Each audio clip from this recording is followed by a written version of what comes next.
Did you know you can get a turbocharged rear-wheel drive BMW Sports Coupe for well under $100,000? I'm going to tell you all about it in this review. G'day, I'm Matt, this is The Right Car, and this is the BMW 2 Series Coupe, which starts at less than $70,000, and it's a proper little sports coupe. And I'm going to tell you all about each of the different variants in this review and why it stands out against anything that you can get from Mercedes-Benz or Audi, because basically it stands alone as this kind of car in the Australian market. Stay tuned and I'll tell you more. There are three versions of the 2 Series Coupe range to choose from. The entry-level version is called the 220i. It comes in at less than $70,000. It comes with a turbocharged 4-cylinder engine, rear-wheel drive and an 8-speed automatic transmission. Gets a bunch of tech that you will like, including big dual screens inside the cabin, but some stuff you miss out on, like it doesn't have electric seat adjustment and it doesn't have keyless entry and push-button start, so it feels a little bit cheap. But this one here is the 230i. It adds those things that I mentioned. It's also got 18-inch wheels. This one has 19s. They're an optional extra. And electric seat adjustment, and I'll show you in the interior section why that is a clever addition for this kind of car. Then there's the top of the range model, the M240i xDrive. xDrive means that it's got all-wheel drive, and 240i means that it's got the most powerful engine you can currently get. It's a straight-six turbocharged engine, and it's a weapon. Now, there is a M2 model coming very soon as well, which turns everything up, but it adds a big price tag to that equation as well, 120 grand for that car. Hopefully I'll get a chance to do a review on it. Let me know if you want me to. You really aren't spoilt for choice when it comes to alternatives to this car. Look, there was the Audi TT, but it's probably finished production by now, and it was, well, compromised in a few ways. It wasn't necessarily as practical as this car, more expensive too. If you're looking at something that is a bit more affordable, then you might also want to have a look at a Ford Mustang. Look, you can get a V8 powered version of the Mustang for less money than this 4-cylinder version of the 2 Series costs. So that might be the right car for you if you are after a bit more of a grunty experience. Maybe not as refined or luxurious though. And if budget is really, really important to you, then you should really go and check out a Mazda MX-5. Look, it's a whole lot cheaper, but it's a whole lot of sports car for your money. And sure, it only has 2 seats and it's got a tiny boot that's barely usable, but you can get it as a hardtop version if that's what you want. It's still convertible though, so that's kind of neat too. I reckon it could be the pick if you are just after an affordable sports car experience. But if you're after something a bit more luxurious, this is your car. Believe it or not, the BMW 2 Series Coupe has more in common with the BMW 3 Series than it does with the 2 Series Grand Coupe. Now that might seem strange, but it's because this car shares the bigger underpinnings, the bigger platform that the 3 Series is built on. And it is a pretty big little car. It's more than 4.5 meters long, so longer than some small SUVs, for instance. It's also got a really long wheelbase, 2.7 meters, so it should feel pretty planted on the road. I'll tell you more about that soon. Plus, it's got 4 seats. It's got a decent sized boot too. Let's have a look. For a little car, the BMW 2 Series Coupe does actually have a pretty big boot. It's 390 litres, which is bigger than a whole bunch of hatchbacks out there. And certainly it's going to be big enough if you are heading away for a weekend, maybe as a couple, or even if you have a small family, you might be able to fit all your stuff in here as well. I managed to fit my baby's pram in here without any hassles whatsoever, and it's pretty big, partly because it doesn't have a space saver or regular size spare wheel under the boot floor. You can also fold down these back seats if you need to for a little bit of extra space. That means you can load through stuff if there's just the two of you on the road trip.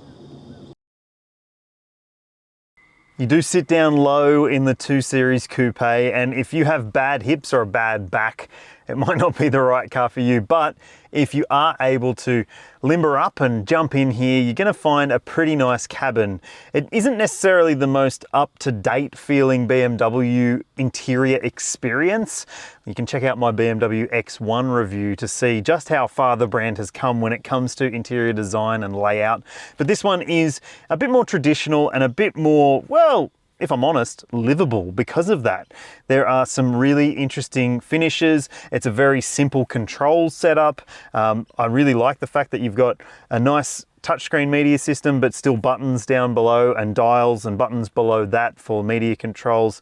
So you do have all of the important controls at a touch, not a touch screen, which is nice to know. There's also a digital screen in front of the driver, which is big and bright and colorful and easy to figure out how you need to find the information that you need to see, which is good. So let's talk about other interior elements. The design is quite interesting, I think. It's got this sort of pinching feeling, like everything's coming into the center area of the car, which I really like. I like the materials. I don't know what this is. It's like a metallic sort of finish, and it's up here on the dash and it's also down here. It just looks quite nice. There's blue stitching around the cabin as well, and obviously these seats are lovely too. They're a leatherish finish with some micro suede in the middle, and they are heated, but that's an option. It's got a sunroof, but that's an option. It's got a heated steering wheel, but that's an option. So you need to make sure that you are choosing the right options if you're choosing this particular spec, at least. I don't love the gear selector. I think it takes a little bit of learning. The park button's there, and it just takes a little bit of thinking if you're not used to this shifter, but the other controls are all pretty good. In terms of storage, you've got a pretty big center console here. You've got a couple of cup holders in here and a wireless phone charger as well. You've got big bottle holders in the doors. There's a glove box, of course. Yeah, it's pretty practical in terms of the usability of the cabin, but is the back seat any good? Yeah, I'm gonna get back there. I'm not small, I'm 182 centimeters or 6 foot, and you're gonna need to be small to get the value of this back seat experience because yeah, it's cramped. This seat's set for me. My knees are hard up against it. I've got barely any toe room. I can't really move back here. Headroom is really tight too. In fact, I'm just gonna push that forward. One thing that's good is that it does actually move the seat forward electrically for you, in this spec at least. So yeah, you can get in and out a little bit easier. In terms of the amenities back here, well, you've only got 2 seats. There's not 3 seats. There wouldn't want to be 3 seats. But you do get ISOFIX points in both seats, which is good. There's top tether points as well. So it might be a really good extra car if you have the means and you have a child that you want to take on fun adventures. My little girl liked it. She thought it was a great car. Now, in here, you've got a pair of cup holders. They pop open like so. They do shut as well. And then you've also got rear seat air vents. You've got climate control back here as well, and a couple of USB-C ports. So anyone who can fit here should be comfortable. It's just fitting back here that might be the problem. The 2 entry-level versions of the BMW 2 Series Coupe come with a 2-litre 4-cylinder turbocharged petrol engine with rear-wheel drive and an 8-speed automatic transmission, but they are very different in terms of the states of tune of the engine. So in the 220i, you've got 135 kilowatts and 350 newton meters, which is pretty good. Honestly, it's going to be enough for most people. But then there's this one, the 230i, which bumps things up to 190 kilowatts and 400 newton meters. And that means that it's almost 2 seconds quicker, 0 to 100, than the 220i. It's 5.8 seconds or something for this car, which is very, very fast. If you want to go even faster, obviously you're going to have to choose the M240i xDrive, which gets a straight 6 turbocharged petrol engine, 8-speed automatic, and all-wheel drive, and it has a massive bump to the performance numbers. 500 newton meters means that it can do 0 to 100 in the 4-second bracket. So yeah, it's very fast. Obviously then there's the M2, and it's an absolute beast. 0 to 100 for it is eye-wateringly fast. Yeah, so if you want the really, really fast one, you have to buy the M2, but honestly, the lower grade versions are probably gonna do it for the majority of people. In this part of the video, I'm going to tell you why I think the 230i grade is probably the right car for a lot of people, because it has enough power and torque to make you feel like you're driving a sporty car without necessarily threatening your license. It is still very, very fast if you need it to be, but you can also drive it relatively slowly but still feel like you're driving a sporty coupe, which is nice. Part of that comes down to the fact that it does have quite nice steering. It's direct, it's accurate, it's got a good amount of weight to it, and while it doesn't have the most feel through the wheel as, you know, a car with electric power steering necessarily doesn't, it is still very easy to pilot around town, or if you're on a country road or whatever it may be that you're doing. I really like the way that it drives for the most part. This car, when you put it into comfort mode, it doesn't soften up the suspension at all. It's still very firm. It's almost uncomfortably hard at times, and I know it's a sports car, so it's supposed to be tuned more for control than comfort, but maybe they could have had it just a little bit more comfortable, because it's really, really hard, especially over bumpy sections of road or broken sections of road. And if you live in a place like I do, where there are lots of potholes and marks on the road, you do feel a lot more of it than you might expect to in this sort of BMW sports coupe.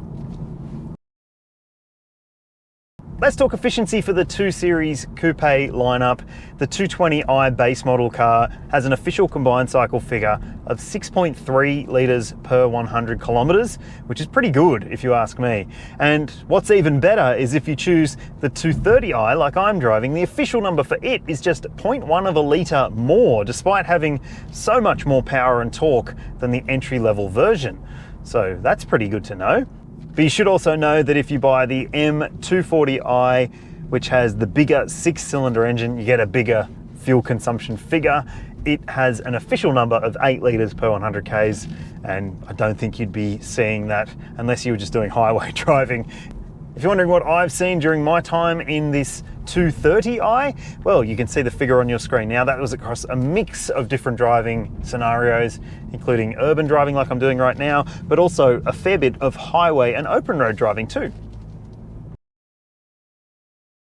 There's no ANCAP rating for the 2 Series Coupe, but there is a Euro NCAP rating, and it was a 4-star score awarded in 2022. The car was marked down for, let's just say, delayed reactions during AEB testing. So it does have autonomous emergency braking, but it might not work as well as it could, according to Euro NCAP at least. And it's also got lane keeping assistance and blind spot monitoring and rear cross traffic alert and all the stuff that you would expect. Plus, it's got a reversing camera and front and rear parking sensors and a reversing assistant, which can reverse you out of a tight spot if you're not confident to. Plus, it'll park itself as well. So it's got a lot of the tech that you would expect. When it comes to airbag coverage, there's dual front, side, and curtain airbag coverage, including for the second row. There's no front center airbag and no driver's knee airbag in this car. But that didn't affect its safety rating. It still only managed 4 stars. The expectation in Australia these days is a 5-year unlimited kilometre warranty. BMW offers that, so that's good to know. There's also the choice of a 5-year, 80,000 kilometre prepaid service plan, which doesn't seem like it's too bad value. The average cost, you'll see it on your screen now, per year is not too bad. Now, service intervals, the car will tell you when it needs a service, but you can probably bank on it being every 12 months or so. And the BMW 2 Series Coupe comes with 3 years of roadside assist as standard for free as well. That's cool. It's hard not to see why this car is special in today's marketplace, because it just offers something so different to anyone else out there. It's a lovely, luxurious, and still sporty coupe model, and the 230i could well be the right car for a whole bunch of people for a whole bunch of reasons. Tell me which one you would choose in the comments section below. Would you wait for the M2 and shell out the 120 grand? I'd love to know. Please, if you haven't already, do hit like and subscribe. It helps a lot, and I'll see you in the next one.